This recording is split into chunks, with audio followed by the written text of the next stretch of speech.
Welcome to the podcast Authors of the Pacific Northwest, where I connect authors with their readers. We also talk all about the author's inspiration, their journey to publication, and the authors will educate me and you, the listener, all about the business of writing. I'm your host, Vikki J. Carter, also known as the Author's Librarian. Hi there, listeners. It's the host and producer, Vikki J. Carter here of this podcast, The Authors of the Pacific Northwest. And before we jump into the episode, I wanted to stop real quickly and share with you the newest project that I'm working on. If you are an author, I think you might be interested in it. I have a YouTube channel that I just launched called The Author's Librarian on YouTube. And on that YouTube channel, I am going to share with you free accessible resources that you can use to help you with researching. I'm going to give you tips. I'm also interviewing librarians, and I'm writing a book to help authors with researching. So I hope you find me there on that YouTube channel. You can find the link in the show notes. Now let's get to the program.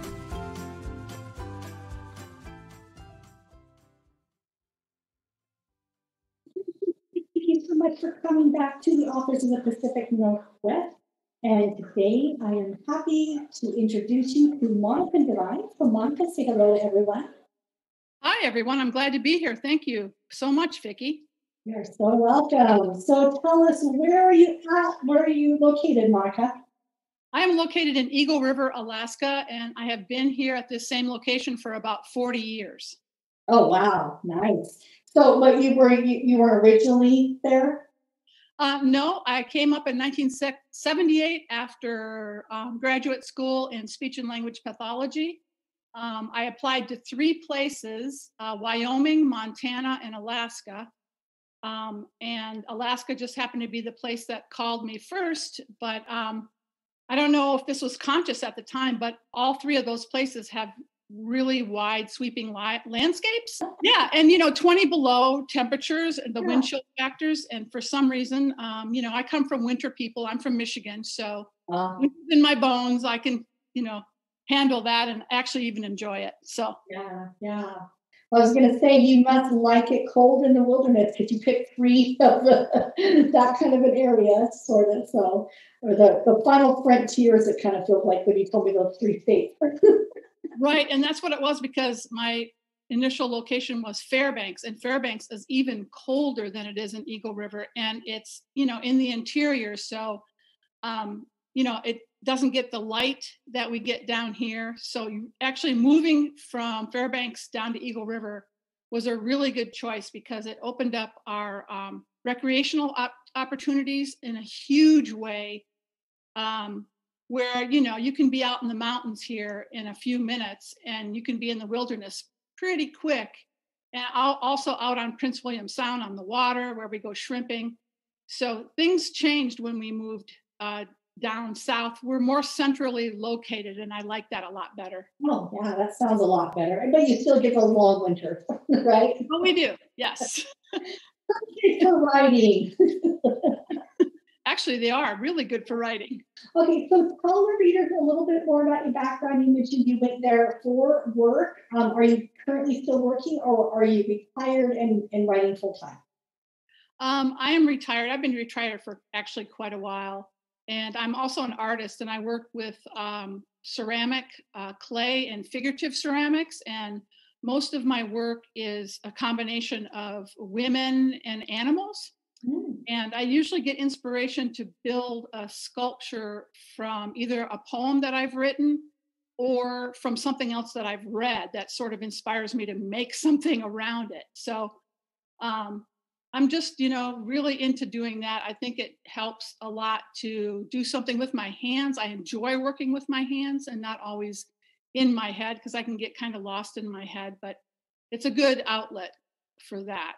For sure. So, and then I do a little bit of painting too, and pretty much around here, there's lots of hiking trails in Anchorage. The city has such great coastal trails, and there's skiing, downhill skiing, and cross-country skiing. So there's a lot to do here in the outdoors, if you like the outdoors. Yeah, I think you would have to want to like the outdoors, otherwise it would be a the Northwest, you know, here in the Pacific Northwest, you have to be able to get out and enjoy it and go hiking and go kayaking and go skiing. Those are, you know, all the big things, fishing, you know. Oh, yeah. Yeah, we have a fish wheel on the Copper River. It's about 3 hours away from here. We have a cabin, and every year we go in June and catch fish to, have for the winter and store it up and smoke it and so forth. That's cool. Yeah, we have a lot in common with all you people in Washington and Oregon. I kind of feel like you're still kind of the Pacific Northwest, but not really. But you're definitely in the same region, except it's colder up there, I think, way colder than we are here. So. Yep. Why don't you share with our listeners a little bit about what you write? So I know you do different kinds of writing, different genres. But kind of break it out for those that don't know you, which is probably the majority of my listeners. So introduce kind of what you write, your genres, and that kind of. Okay, well, I write across genres, and so I've written 5 books for children. And in 1997, a couple of them came out from Perfection Learning Corporation in Iowa. And one of them is called The Iditarod, and it's about a girl who runs the Iditarod race, which is the 1,000-mile sled dog race across Alaska, you probably know about. Mm-hmm. And the other one is called Mountain Climbing, and it's about a boy and his dad who scale Mount Denali. And the interesting thing about these 2 is that they are in teachers' catalogs, and they've been used in schools, and they are the ones that have done a lot better as far as income than my other picture books, the regular picture books. So I have a few other ones. One of them is called Hannah Bear's Christmas, and Carry Me Mama, 2 are also from the same publisher. It's a Canadian publisher, and they're called Fitzhenry and Whiteside. And then the most recent one is called Kayak Girl. It's published by University of Alaska Press. Their imprint is Snowy Owl Books. And so a couple of these were also pretty much inspired by my traveling in bush villages. I went to over 60 villages, Indian and Eskimo villages, for my work, to work in special education and to do evaluations and so forth. And so, it's just observing people and their way of life, and especially the kids, because that was always fun. And, coming home and putting those stories down on paper. And I've got so many ideas, things that I haven't published yet. And I know that you've talked about in one of your questions was if people self-publish, and I haven't done that yet, but I really want to do that because I want to be able to do things my way. Mm-hmm. And things usually turn out really great, but a couple of times they didn't. My very first book in 1991, which was called Baby Talk, it's a book for parents, nonfiction, and it's came out of my profession. So it's all about the speech and language development of children from birth to 3. And then, activities for parents and their milestones and stuff. But they had a font that looked Arabic. And I thought, this is not good. I didn't like it at all.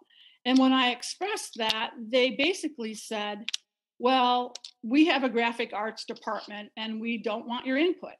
Yeah. So I was like stuck with that, and I never liked it. But a good thing that happened was my most recent book for adults, which is called Water Mask, that I hope to read from today. University of Alaska Press published that in 2019.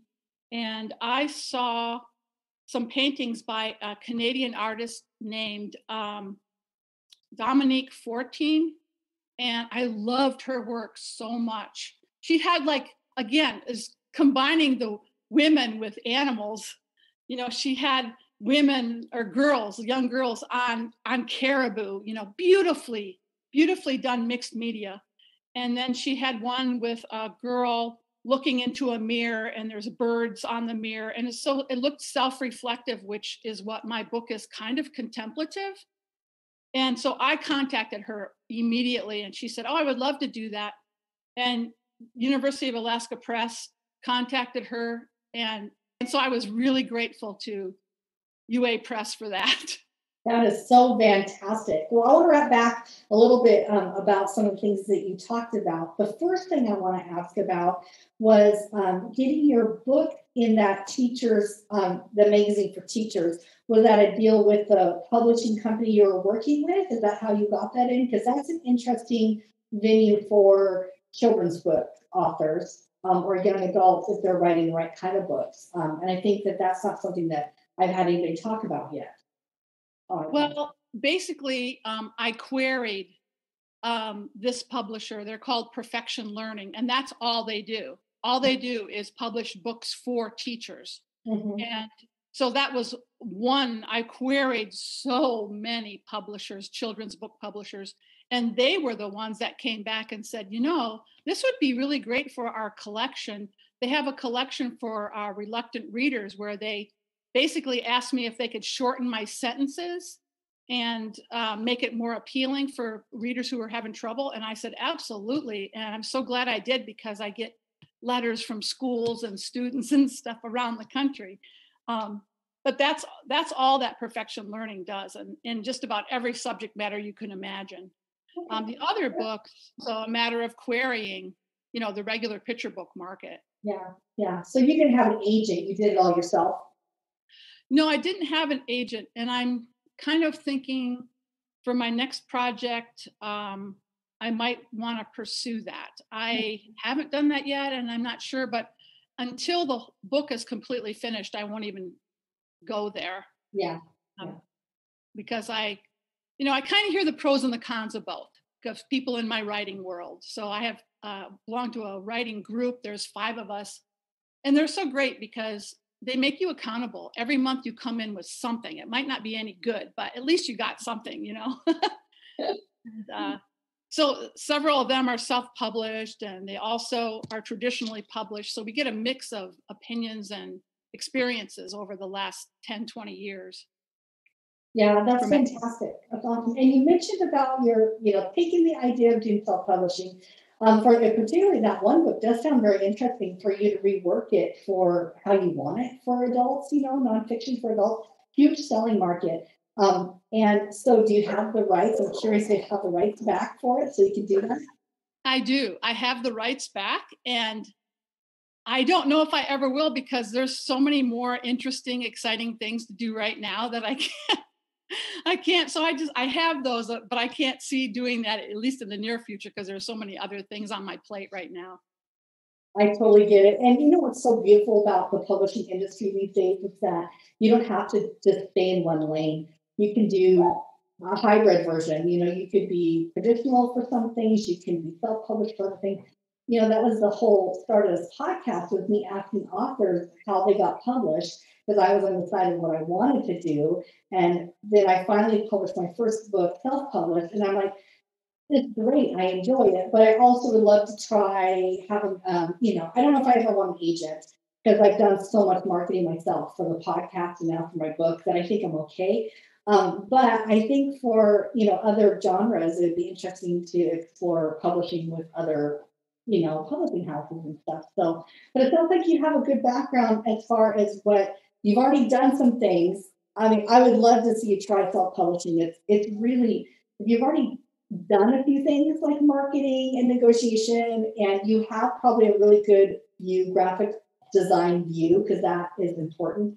You already have connection with great artists for illustration, so you can shoot for self-publishing. Plus, you get to keep all your royalties. Oh yeah, exactly. And I think the hybrid too is really great. I've known a couple of people who have gone with She Writes Press. Oh, they're great. Wow, they're great, and they're both women. They're both up here in Alaska, and their books are doing really well, and they're beautiful books. Yeah. So yeah, I definitely want to look into that. But I do want more control over what's going on. Yeah. That's kind of where I feel like a majority of authors are going towards these days. A lot of them, not everybody. She Writes Press is fantastic. I've had a huge handful of Pacific Northwest authors on She Writes Press come on the podcast. So I totally endorse them. They're fantastic. Great group to work with. So tell me a little bit about your writing process and inspiration.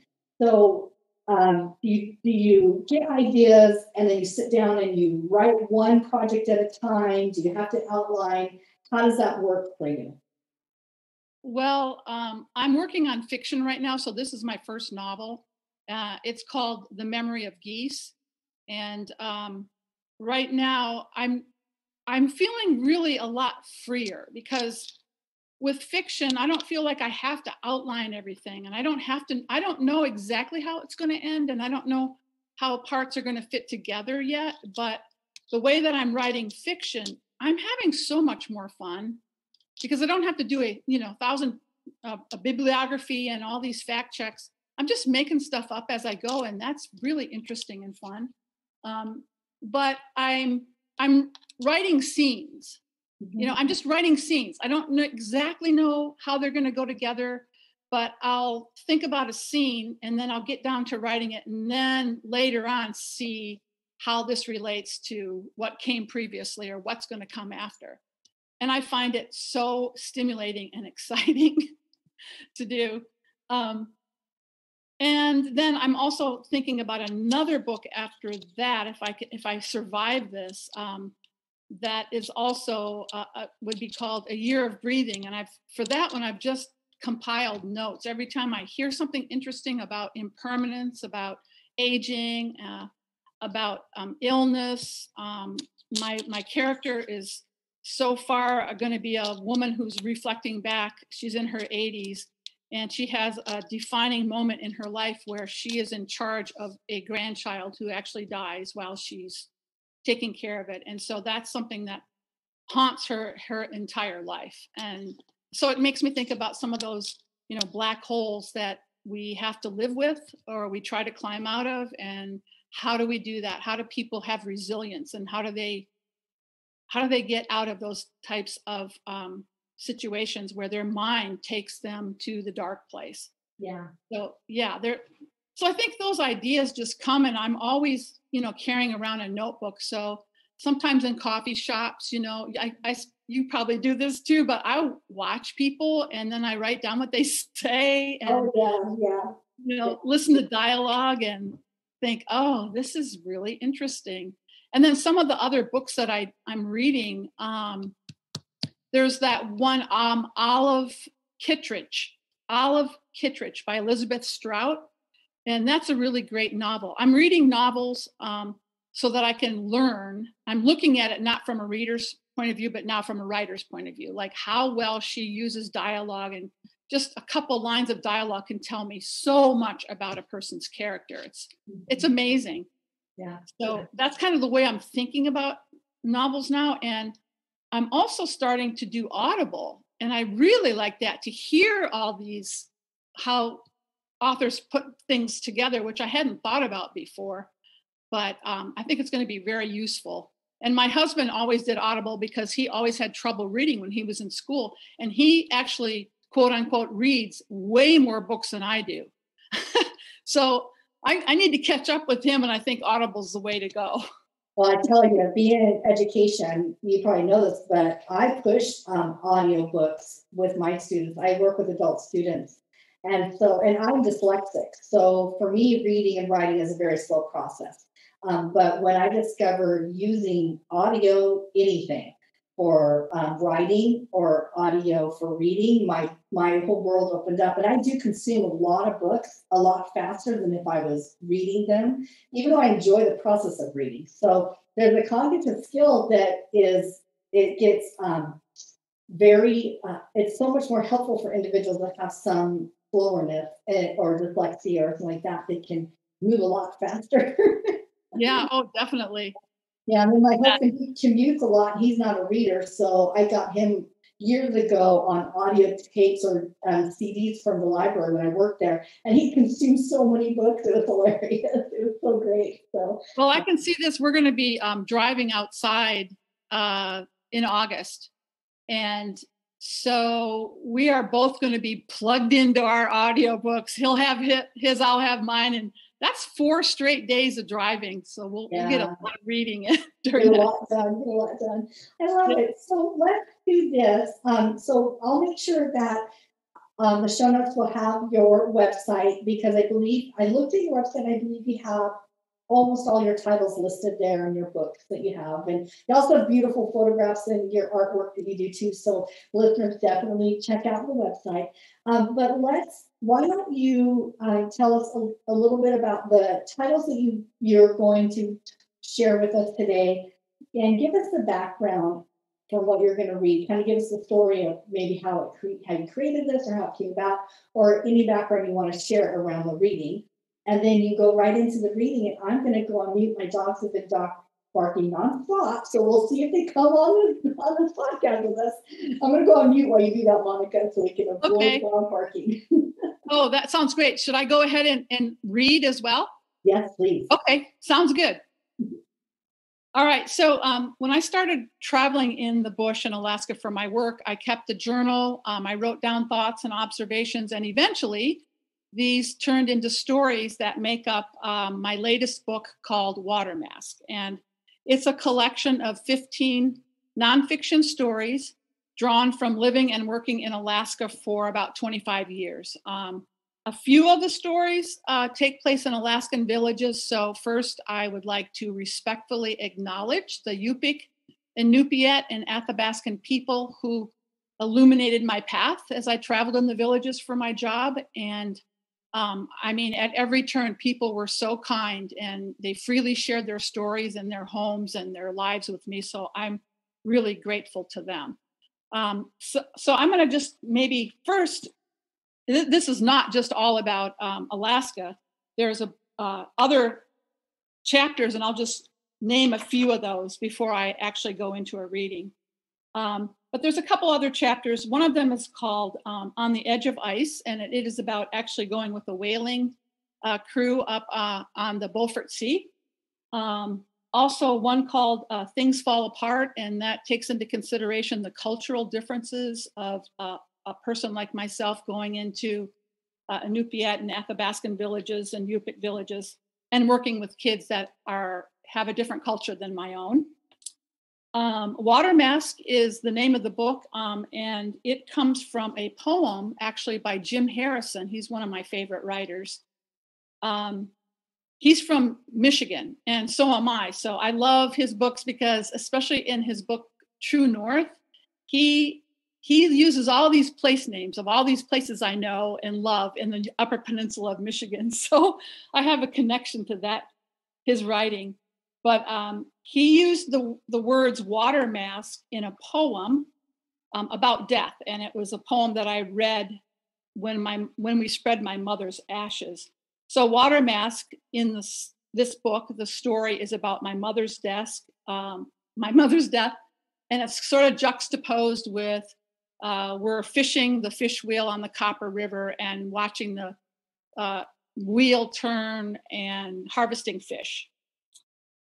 Let's see. Oh, A Month Alone is a story about, well, whenever you go to writing conferences, people always talk about your process, or they ask about your process.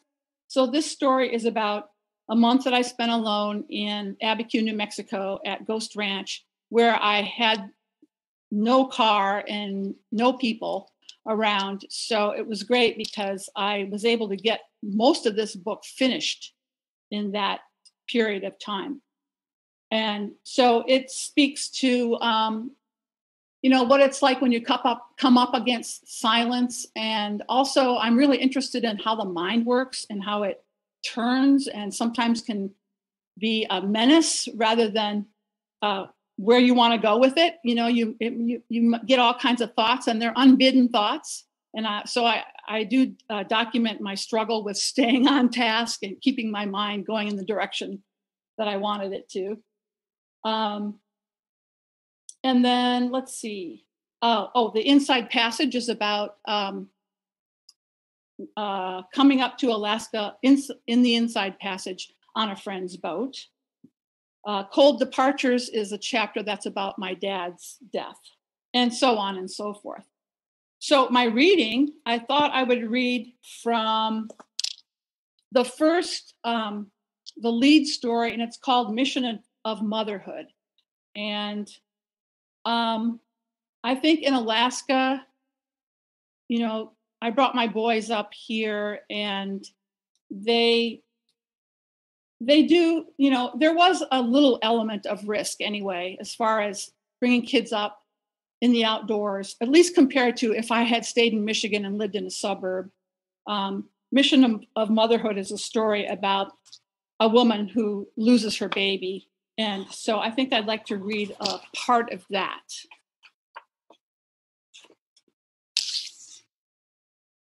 Okay, so it's called Mission of Motherhood. I do not know much about gods, but I think that the river is a strong brown god. T.S. Eliot. I used to carry my baby like that, just like the young woman did in the story Agnes told.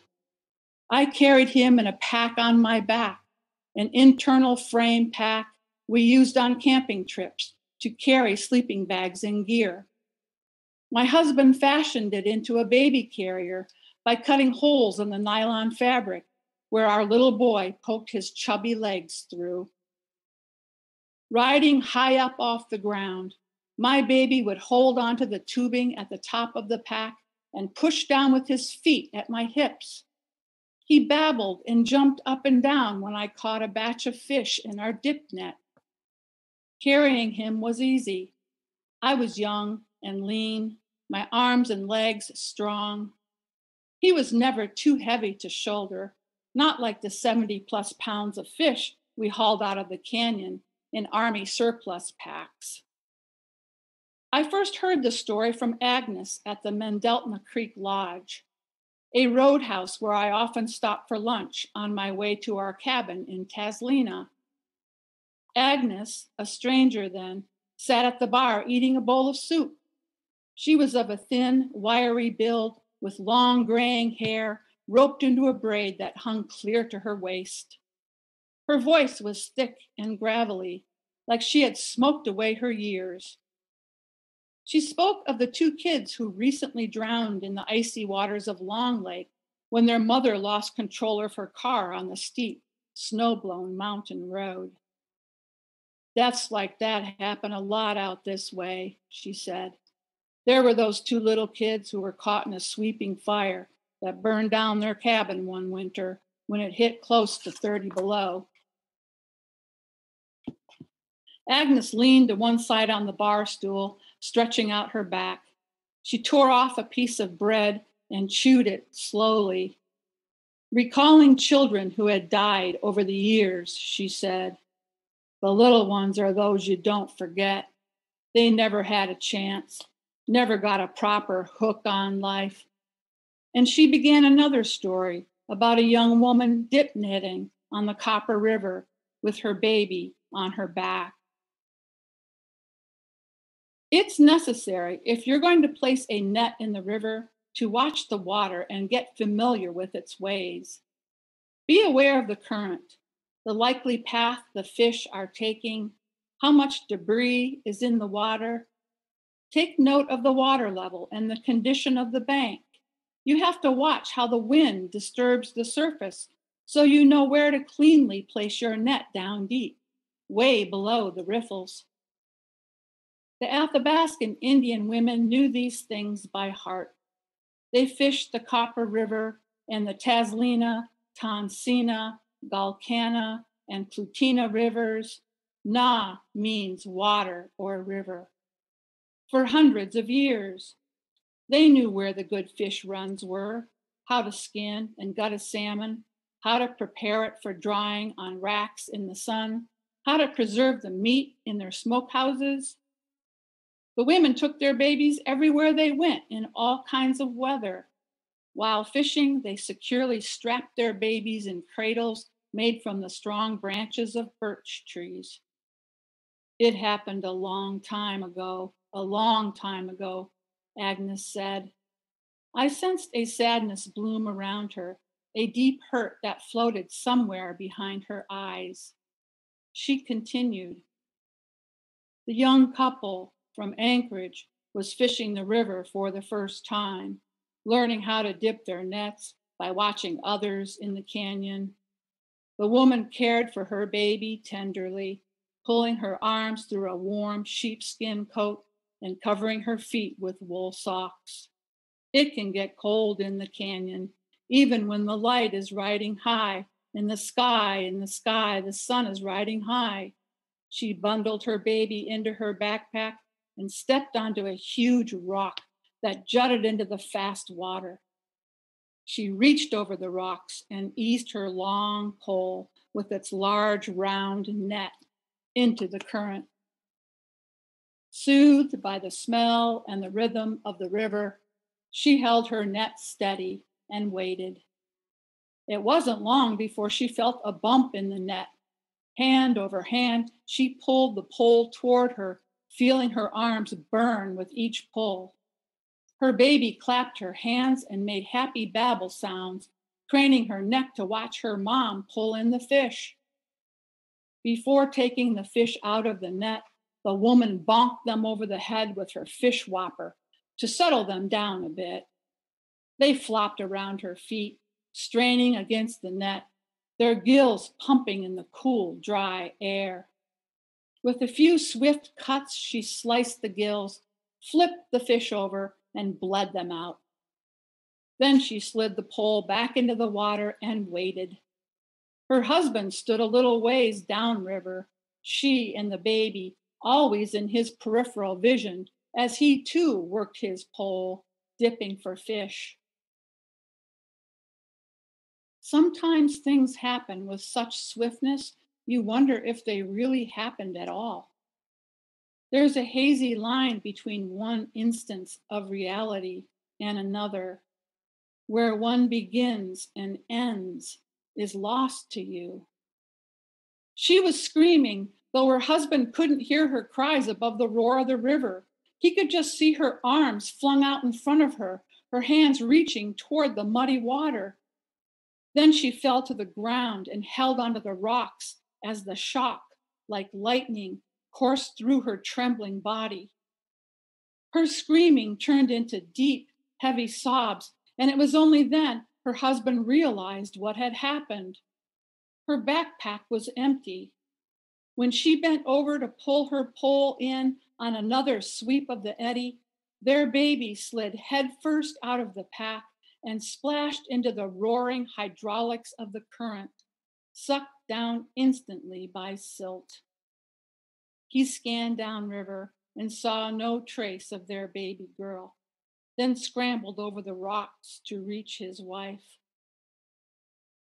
I used to carry my baby like that, in a pack, on my back, fishing from a rock in the canyon.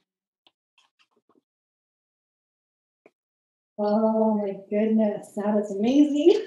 And there's more to that story, and is there more to, yeah, so you're kind of in the middle of a section there? Yeah, I just picked out a section because I didn't know as far as time. No, that was wonderful. And so how did you start? Did you just have conversations with individuals and they started to tell their stories? And so you're like, oh, I need to write these. Exactly. And I also saw myself in this person's exact position. I was down there in the same area where you have to climb down this pretty steep bank of rocks just to get to the river, and the canyon's very steep.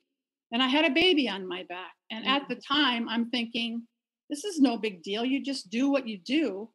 But then when I heard that story and I looked back, I thought, oh, maybe sometimes we do put our kids in, they're under our protective wing, we think. Mm-hmm. But maybe sometimes some of the things we do is a little bit risky. I had another situation where we were skiing and my son was a year old and he was on my back, but he was so quiet that I didn't think much of it. So I just kept skiing. It was a beautiful day and sunny out. And then he started screaming and crying, and I couldn't stop him from crying. And I felt so guilty because he was cold. Mm-hmm. And he, your temperature drops when you sleep, and he was sleeping. And so I took him off my back and I tried to warm him and put him on my chest, but he just kept crying. And of course I limped my way back to the trailhead. But it was those kinds of times where I thought, sometimes things could happen, and thank goodness they didn't. And it's nice to get to reflect back that they didn't happen, but to take another approach to it and write a short story of what could have happened. I know. And you know what else is really funny is I'm a grandmother now, and I'm so paranoid with my grandchildren. I just don't want my kids doing all this stuff. Yeah. And of course they do. I just don't want to hear about it. Yeah, no, it's true. Grandparents, we change a lot. I think the parents are just so into the busyness of life and doing things and, trying to make the best of it. When you become a grandparent, you've already reflected back of, oh, I would have never done that. And you see your kids do it, and you're like, no. Oh, Vicki, that's such a good point. That's exactly what it is. And I didn't really realize that until you said that. Yeah, I'm a grandmother. A lot of people are surprised, but I am a grandmother. And oh my gosh, I'm not surprised. my own, they're step grandchildren, but we have been around them enough, and I've been able to, reflect on that whole aspect of, when you're a parent, you're so busy, it's hard to enjoy every moment. But when they're grandkids, you get to enjoy every little detail, and it's so fantastic. Yeah, that is great. That is so true. That you're just busy. You're just busy taking care of stuff all day. Yeah, all the time. Yeah. So, well, you talked a little bit about support groups. So you have a writers group, which I'm glad you mentioned, because the writers group that I got involved with has changed my writing life altogether. We meet almost every 2 weeks. Even during COVID, I got them on Zoom so that we could all meet on Zoom. And it really does change your writer's life when you're in a good writers group. Good, and I say good writers group because there are horror stories about writers groups. So I endorse people leaving a writers group that's not productive or helpful for them. Absolutely. But are you part of any other associations or organizations or suggestions that you might be able to give listeners that are working on the process of writing that you would like to share? Yeah, well, some people do beta readers, and I cannot do that. But some people will put their work out to 30 or 40 different people. And I really cannot imagine getting 30 manuscripts back with all these so much different input. I think I couldn't do it. I just couldn't do that. I have to work in small spaces with 4 or 5 people, but I also belong to a poetry group that meets once a week. And I love poetry, and it really feeds my writing. It feeds fiction. It feeds things that I build with my hands. And so I think if you can find those groups that really feed you and create situations where you're being inspired, then that's what I would do. I met my writing group actually at Kachemak Bay Writers Conference in Homer, probably 3 or 4 years ago.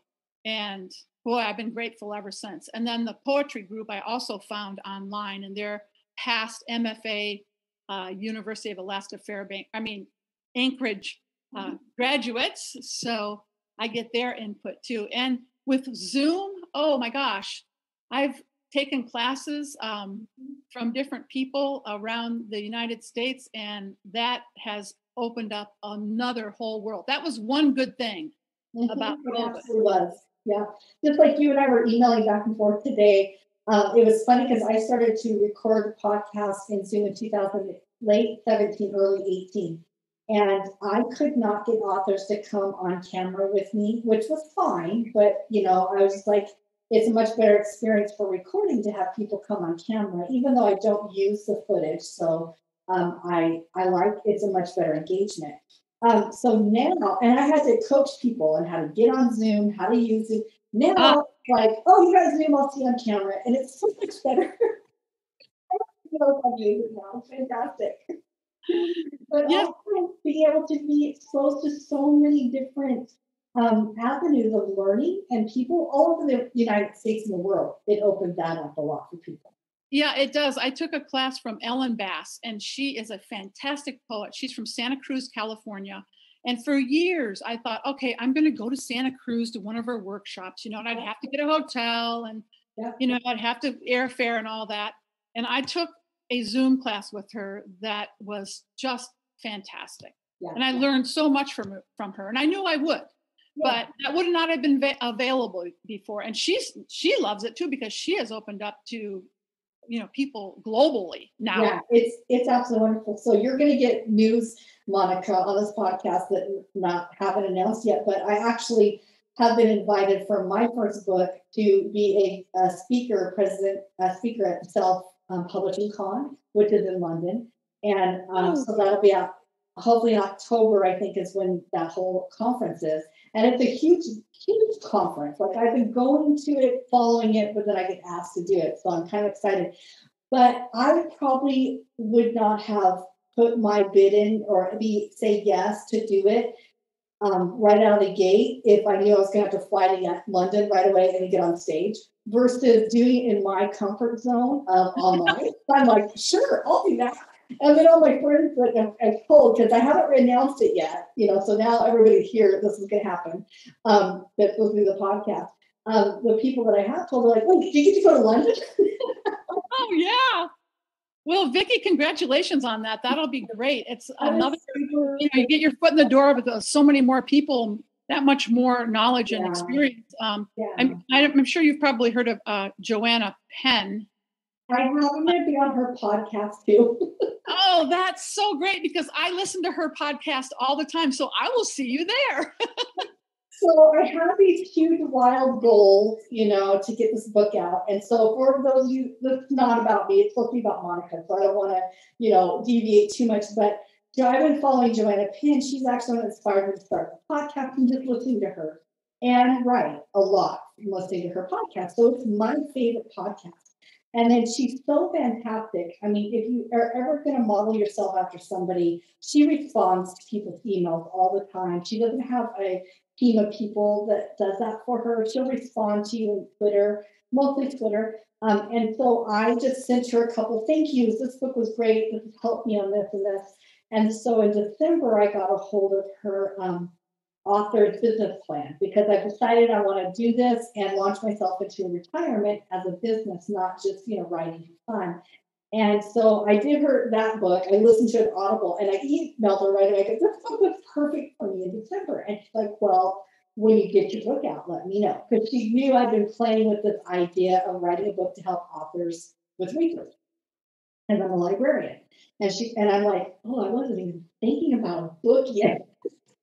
Oh, and she has such a wide audience. She does. And so the cool thing was that spurred me on. So I went from December, September, and October working on the idea and getting it off. So the book came out in March.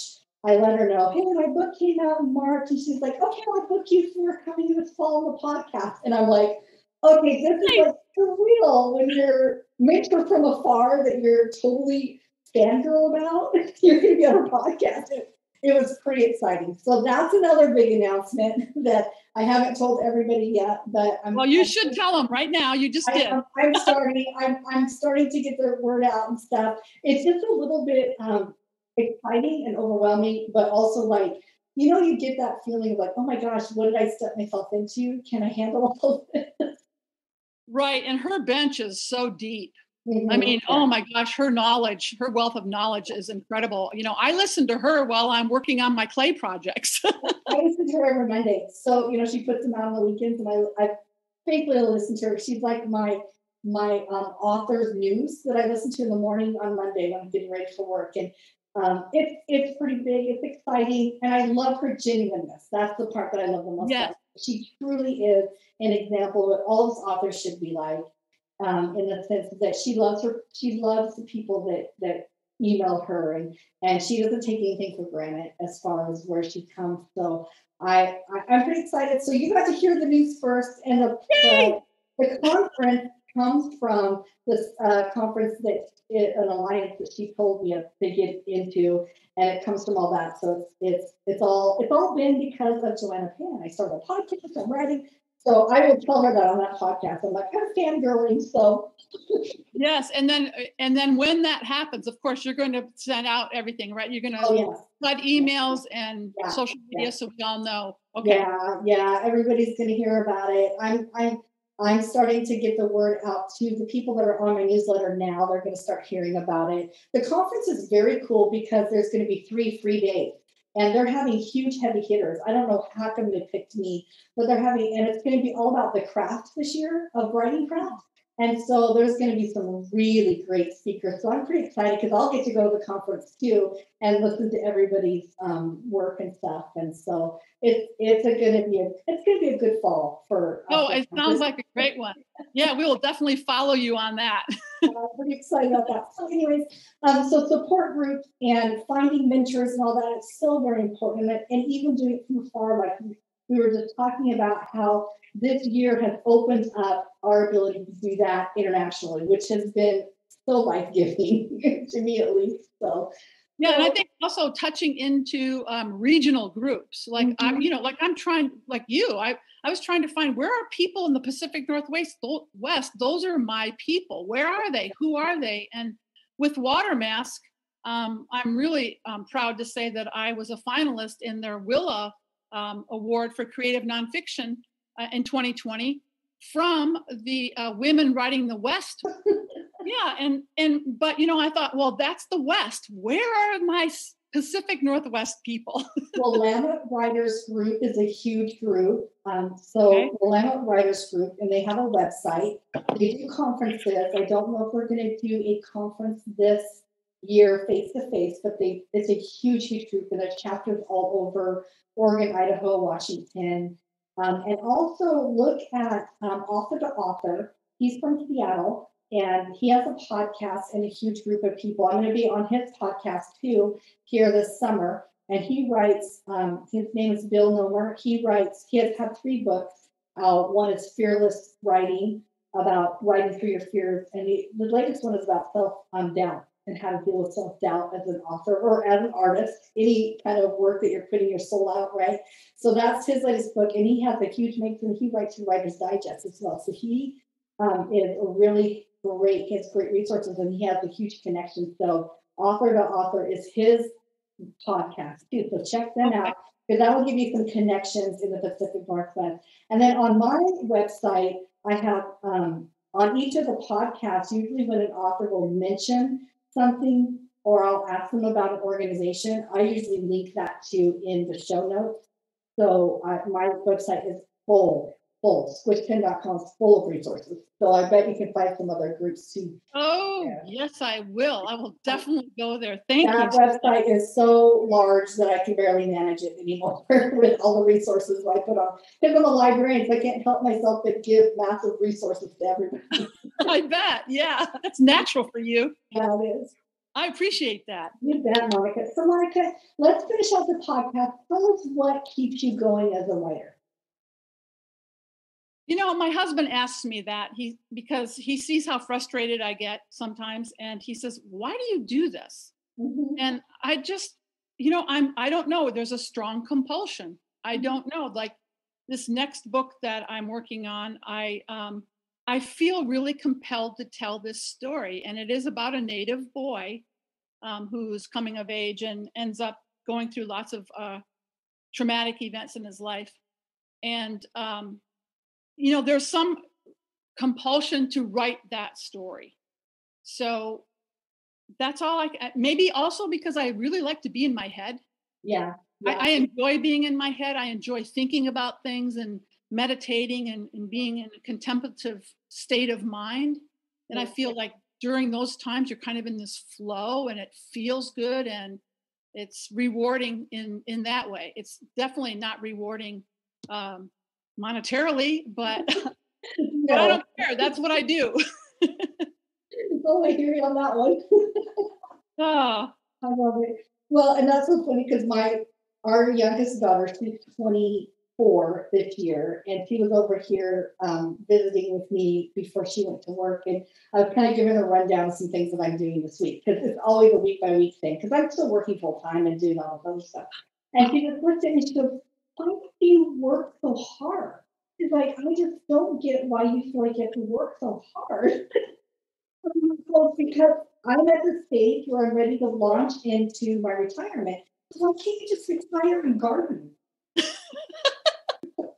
Oh, isn't that funny? Why can't you just retire and garden? Yeah, because there's so many interesting things to do. Oh, I know. I'm like, no, I have this vision for myself. I see myself doing this in retirement. So thank you so much, Monica, for being here. It's been a blast getting to know you. Listeners, please go to Monica's website, buy her book, email her, let her know, or go on our social media, let her know you've heard her from the podcast. It makes our day when we know that you've heard from our authors to the podcast, and they also love to know where you hear from them.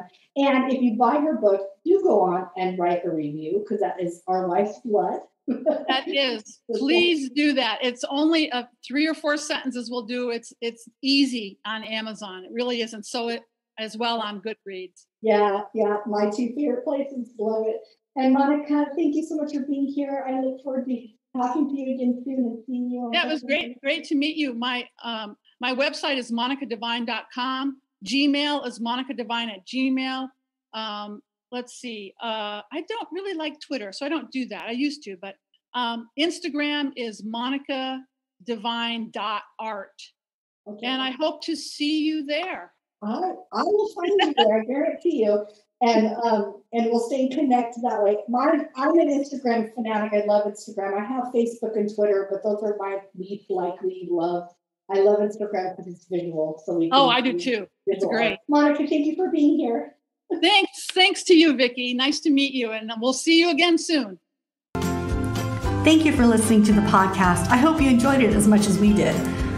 Make sure you jump on the show notes and find the author, buy their books, write a review.